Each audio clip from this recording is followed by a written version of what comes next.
गुरुर्ब्रह्मा गुरुर्विष्णु गुरुर्देवो महेश्वरः गुरुर्साक्षात् परब्रह्म तस्मै श्री गुरुवे नमः। ओम गजाननं भूतगणादिसेवितं कपितजम्बुफलचारुभक्षणं उमासुतं शोकविनाशकारिकं नमामि विघ्नेश्वरपादपङ्कजम्। बोलो शंकर भगवान की जय, बोलो उमापति महादेव की जय। कथा प्रारंभ करने से पहले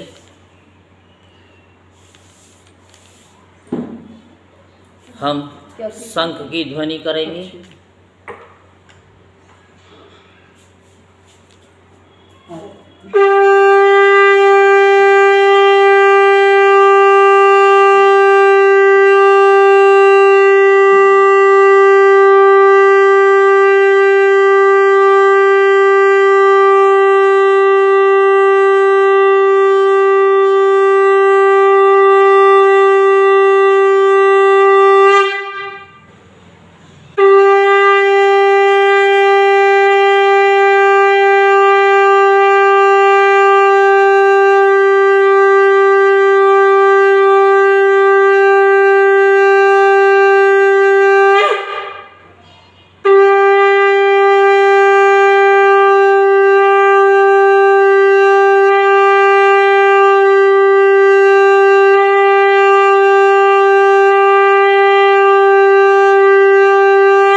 शंख की ध्वनि से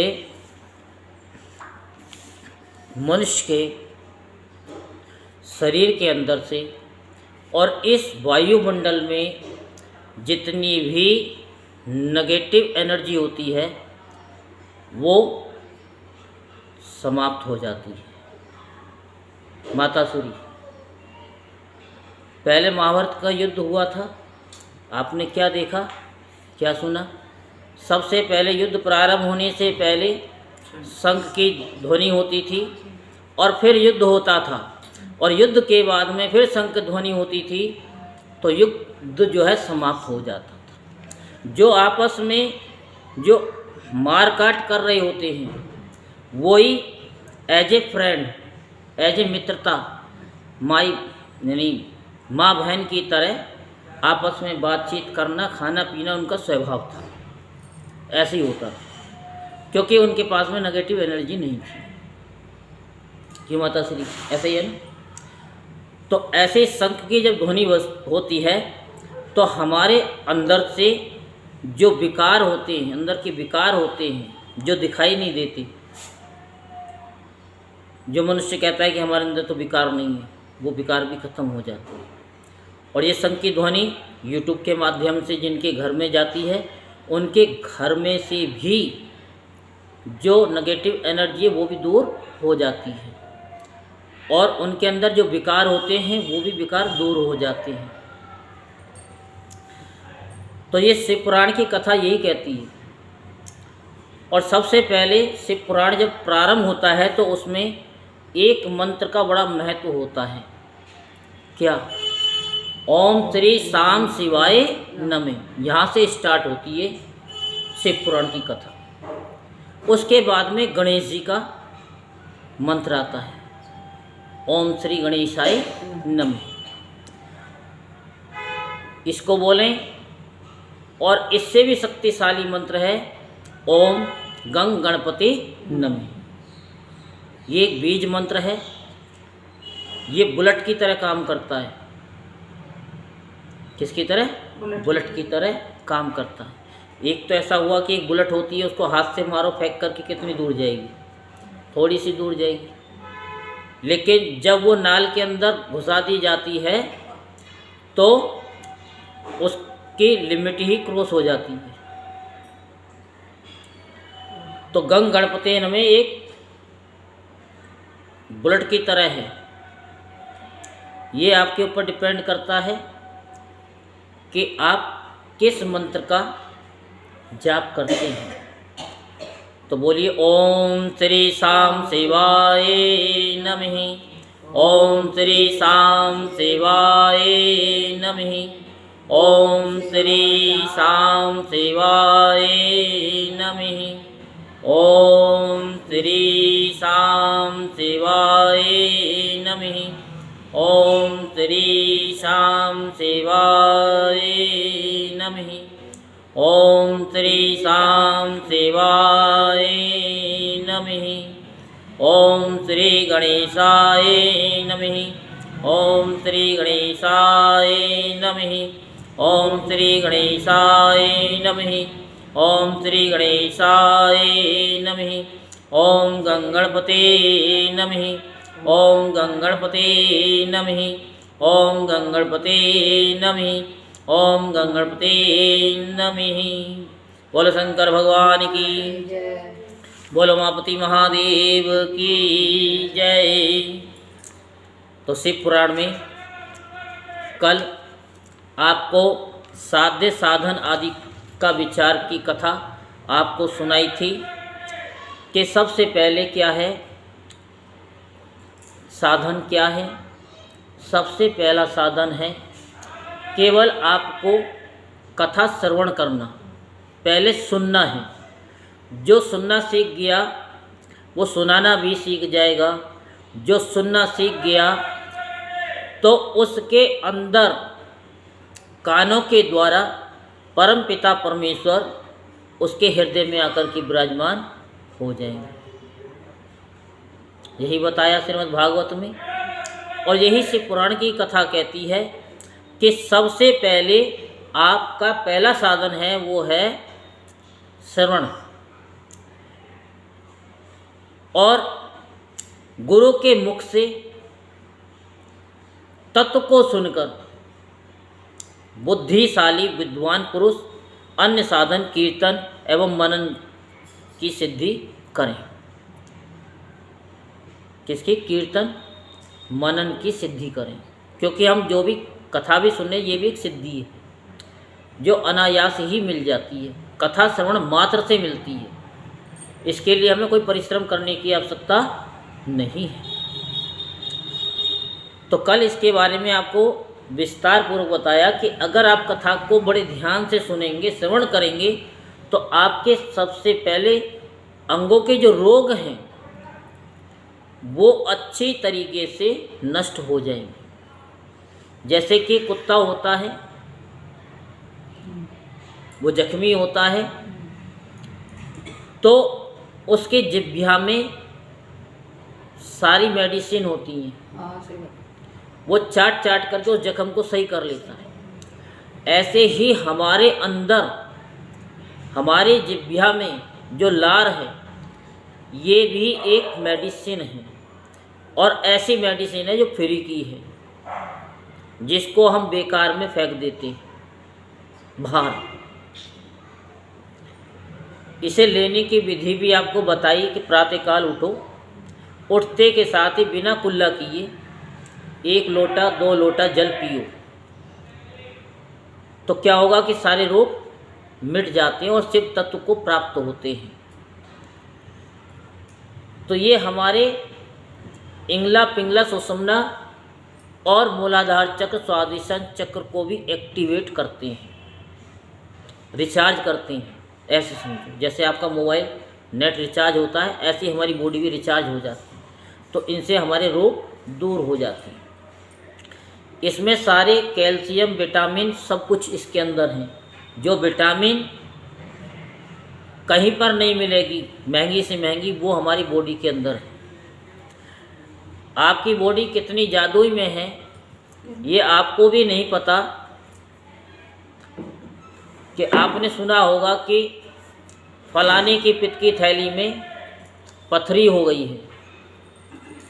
पथरी एक पत्थर, बताओ आप कितने बड़े जादूगर हैं कि इतनी बड़ी 9 mm की 6 mm की पथरी को उत्पन्न कर लेते हैं। और कहाँ पर? पित्त की थैली में, जहाँ पर हवा भी नहीं जा सकती।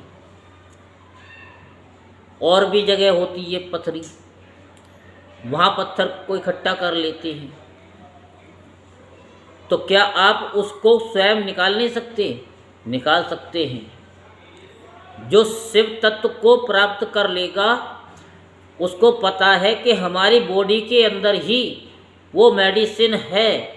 अगर उस मेडिसिन को हम लेंगे, बाहर की नहीं अंदर की, शरीर के अंदर की मेडिसिन को हम अंदर उतारेंगे तो पित्त की थैली की भी जो पथरी है वो भी गायब हो जाएगी। मानते नहीं है? फिर लो, ऑपरेशन है ये। फिर तो आप अपने शरीर के जादूगर हैं। आप जब लेके आ सकते हो इतनी बड़ी पित्त की थैली में, तो क्या उसको निकालने की विधि आपको नहीं पता? तो आपको ऐसे गुरु बनाने चाहिए जिस गुरु के पास में हर मर्ज की दवा होनी चाहिए। ये नहीं इसके लिए इस गुरु के पास जाएं, उसके लिए उस गुरु के पास जाएं, उसके लिए उस गुरु के पास जाएं, उसके लिए उस गुरु के पास जाएं। तो जगह जगह ना भटक करके आप एक ऐसी दुकान पे खड़े हो जाइए कि जहाँ पर आपको हर समस्या का समाधान, हर बीमारी का समाधान मिल सके। तो उसके लिए क्या है कि तत्व, केवल गुरु के मुख से तत्व को सुन लें। जो गुरु तत्व बता रहे हैं वो तत्व के पीछे पड़ जाए कि हमें गुरुजी वो तत्व दे दो जिससे कि हम इस लोक में और परलोक में सुखी हो जाएं।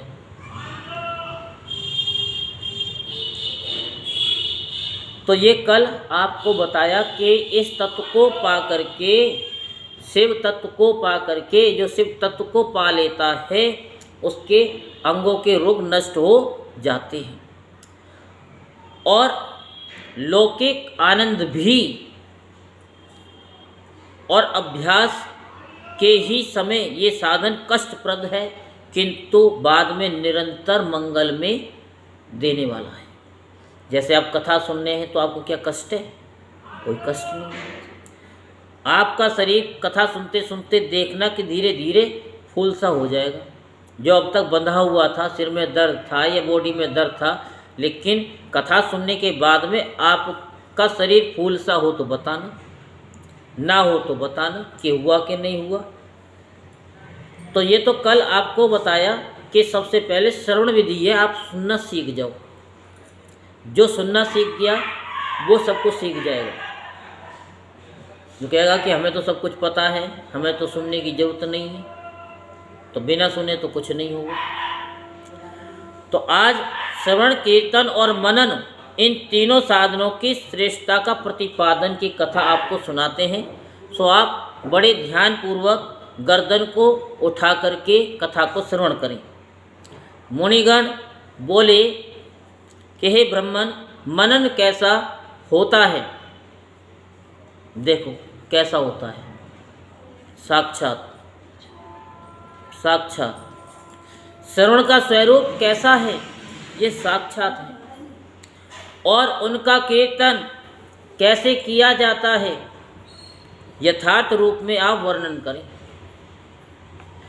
ब्रह्मा जी बोले कि हे मुनियों, भगवान शंकर की पूजा, उनके नामों का जप तथा उनके गुण, रूप, विलास और नामों का युक्ति पारायण चित्त के द्वारा जो निरंतर परिशोधन या चिंतन होता है, उसी को मनन कहा गया है। वह महेश्वर की कृपा दृष्टि से उपलब्ध होता है। किसकी? महेश्वर भगवान भोले बाबा। भोले बाबा की। वह समस्त श्रेष्ठ साधनों में प्रमुखतः है या प्रमुखतम है। शंभु के प्रताप, गुण, रूप, विलास और नाम को प्रकट करने वाले संगीत, वेद वाक्य या भाषा के द्वारा अनुराग पूर्वक उनकी स्तुति ही मध्यम साधन है, जिसको कीर्तन शब्द से कहा जाता है। ये मध्यम बीच का साधन है। हे ज्ञानियों, स्त्री क्रीड़ा में जैसे मन की आसक्ति होती है, वैसे ही किसी कारण से किसी स्थान में शिव विषयक वाणियों में श्रवणेन्द्रियों कि दृढ़तर आसक्ति ही जगत में श्रवण के नाम से प्रसिद्ध है। जो शिव के नाम को, कृष्ण के नाम को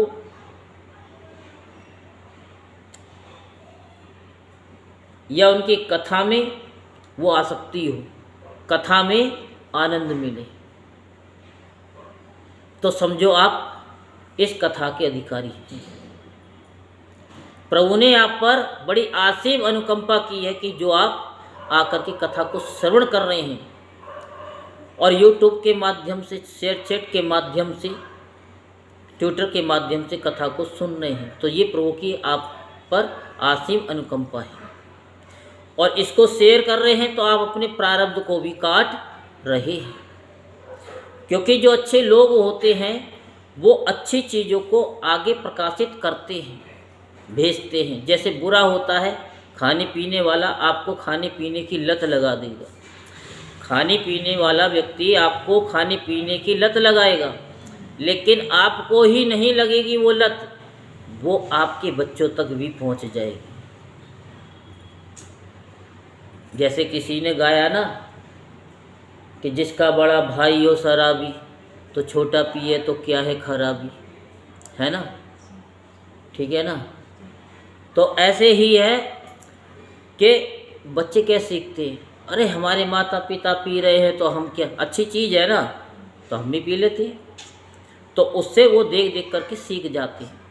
तो जिस किसी ने आपको बुरी लत लगाई है वो आपको नहीं लगाई है, वो आपकी जड़ तक पहुंच गया।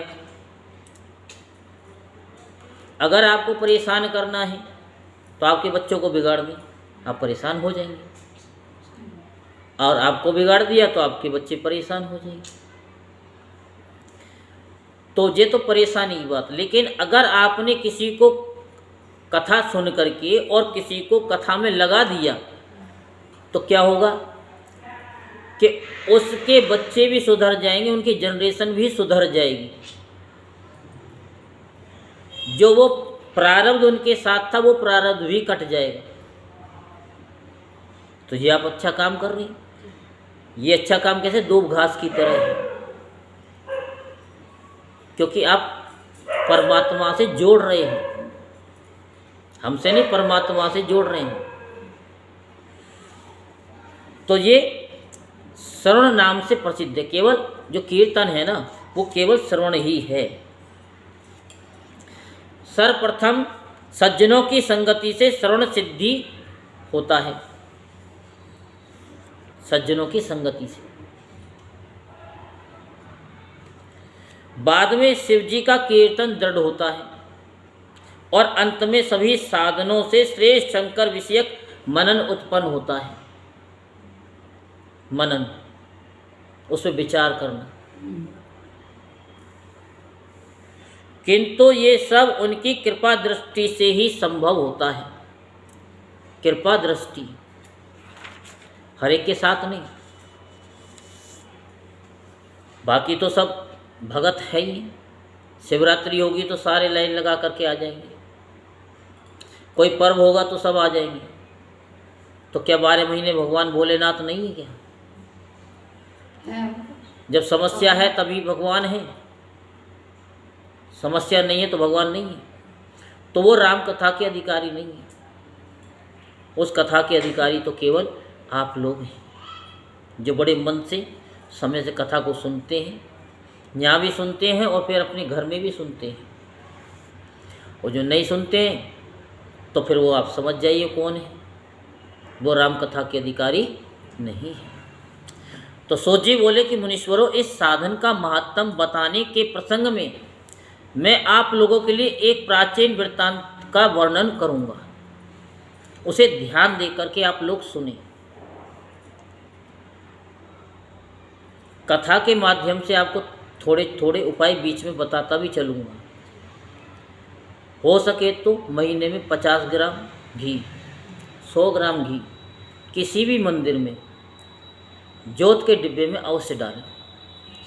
क्योंकि घी के दान करने से क्या है कि अगर आप घी का दान करेंगे तो आपके कोठी बंगला, घोड़ा गाड़ी सब कुछ आपके यहाँ आ जाएगा। केवल एक घी के दान मात्र से जोत के डिब्बे में। कहीं भी किसी भी मंदिर में यहाँ है या और कहीं भी है, जोत का डिब्बा जो वहाँ के महंत हैं, पुजारी जी हैं, ब्राह्मण देवता हैं, उनसे पूछो कि जोत का डिब्बा कहाँ है। लेकिन घी वो लेके आए जो बिल्कुल शुद्ध हो, ये नहीं नकली वाला ला करके, चाहे बेशक 100 की जगह 150 का आ जाए, 100 ग्राम की जगह 50 ग्राम हो, लेकिन वो शुद्ध घी होना चाहिए। ठीक है, तो ये नियम अपनाइए। जिन्होंने भी किया है उनको बहुत फल मिला है। आप ये ना सोचें कि यहाँ घी की कमी है, यहाँ घी की कमी नहीं है। मैं तो कह रहा हूँ कि किसी भी मंदिर में जहाँ आपकी श्रद्धा हो, यूट्यूब वाले भी सुन लें, तो घी के डिब्बे में अपने हाथ से करें। या जोत जब जगती है, आरती होती है, उस समय अगर आप जा सकते हैं तो अपने हाथ से उसमें जो आरती की थाली होती है, ब्राह्मण देवता से कह करके कि आज की आरती हमारे घी से कर दीजिए, तो जोत बना दो, आरती हो जाएगी।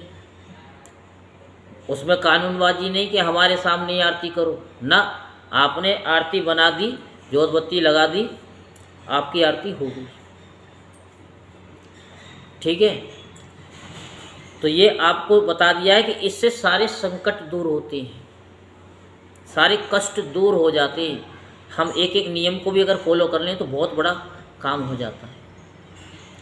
पूर्व काल में पाराशर मुनि के पुत्र मेरे गुरु व्यास देव जी सरस्वती नदी के सुंदर तट पर तपस्या कर रही थी। एक दिन सूर्य तुल्य तेजस्वी विमान से यात्रा करते हुए भगवान सनत कुमार अकस्मात वहाँ आ पहुँचे। उन्होंने मेरे गुरुदेव को वहाँ देखा। सनत कुमार जानती हो ना कौन है? हैं?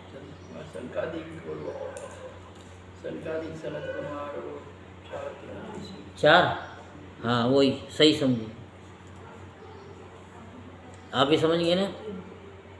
सनक, सनंदन, सनातन जो भी हैं चार, तो वे ध्यान में मगन थे।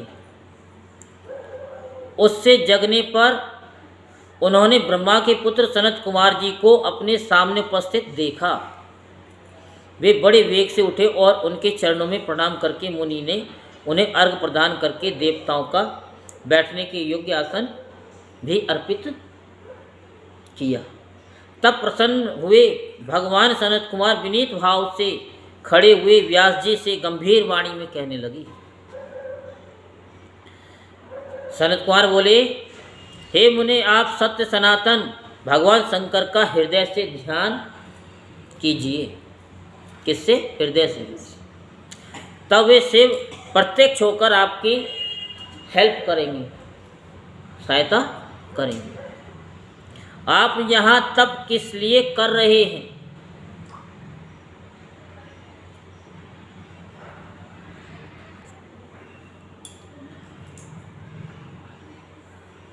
इस प्रकार सनत कुमार के कहने पर मुनि व्यास ने अपना आशय कहा।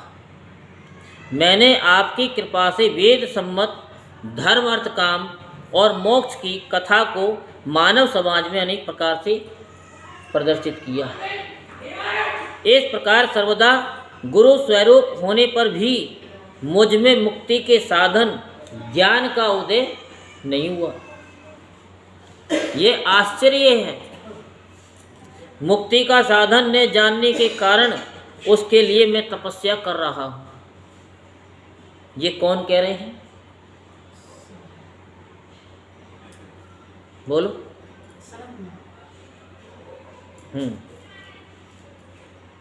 हे विप्रेंद्रो, इस प्रकार जब व्यास मुनि ने भगवान सनत कुमार से प्रार्थना की, तब वे समर्थ सनत कुमार जी मुक्ति का निश्चित कारण बताने लगे। भगवान शंकर का श्रवण, कीर्तन, मनन, ये तीनों महत्तर साधन कहे गए हैं। ये तीनों ही वेद सम्मत हैं। पूर्व काल में मैं दूसरे दूसरे साधनों के संभ्रमर में पड़कर घूमता घामता मंदराचल पर जा पहुंचा और वहाँ तपस्या करने लगा। तदंतर महेश्वर शिव की आज्ञा से भगवान नंदीकेश्वर वहाँ आए। उनकी मुझ पर बड़ी दया थी।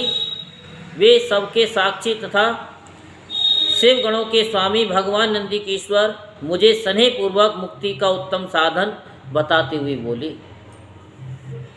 भगवान शंकर का श्रवण कीर्तन और मनन ये तीनों साधन वेद सम्मत हैं और मुक्ति के साक्षात कारण हैं। ये बात स्वयं भगवान शिव ने मुझसे कही है।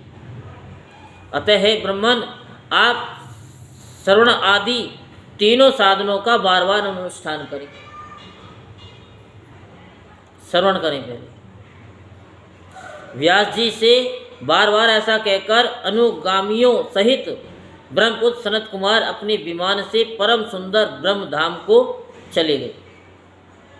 इस प्रकार पूर्व काल के इस उत्तम वृत्तांत का मैंने संक्षेप में वर्णन किया है। ऋषिगण बोले कि हे सूत जी, आपने श्रवण आदि तीनों साधनों को मुक्ति का उपाय बताया है। जो मनुष्य श्रवण आदि तीनों साधनों में असमर्थ हो, वह किस उपाय का अवलंबन करके मुक्त हो सकता है और किस साधन भूत कर्म के द्वारा बिना यत्न के ही मोक्ष मिल सकता है। बोल शंकर भगवान की, बोल बांके बिहारी लाल की जय शंभु जय शंभु शंभु जय शंभु कैलाशपति जय शंभु शंभु जय गौरा गौरा जय गौरा माँ पार्वती जय गौरा जय शंभु शंभु जय शंभु कैलाशपति जय शंभु कैलाशपति जय गौरा जय गौरा माँ पार्वती जय गौरा जय गौरा माँ पार्वती जय शंभु शंभु जय शंभु कैलाशपति जय शंभु कैलाशपति जय गौरा जय गौरा माँ पार्वती जय गौरा माँ पार्वती। बोलो शंकर भगवान की, बोलो उमापति महादेव की। हर हर महादेव, हर हर महादेव, हर हर महादेव।